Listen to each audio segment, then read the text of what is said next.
चीन ने ब्रह्मपुत्र नदी पर हिमालय में एक बड़ा डैम बनाने की योजना बनाई है। यह डैम चीन अपनी ऊर्जा जरूरतें पूरी करने और जल प्रबंधन के लिए बना रहा है। हालांकि इसका असर भारत और बांग्लादेश जैसे पड़ोसी देशों पर पड़ सकता है।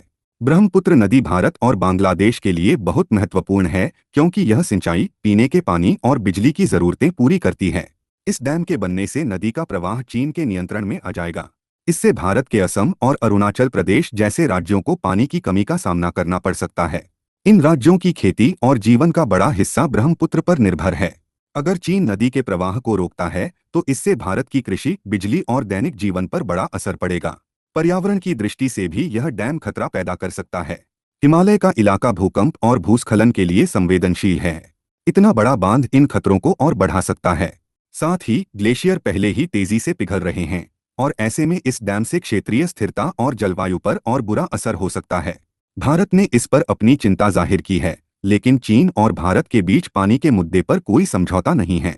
भारत के लिए यह जरूरी है कि वह इस मुद्दे को अंतर्राष्ट्रीय मंचों पर उठाए और बांग्लादेश जैसे देशों के साथ मिलकर सहयोग बढ़ाए। भारत को घरेलू स्तर पर भी जल संरक्षण और प्रबंधन के ठोस कदम उठाने की जरूरत है। इसके साथ ही ऊर्जा जरूरतों को पूरा करने के लिए स्वच्छ ऊर्जा के अन्य साधन विकसित करने होंगे।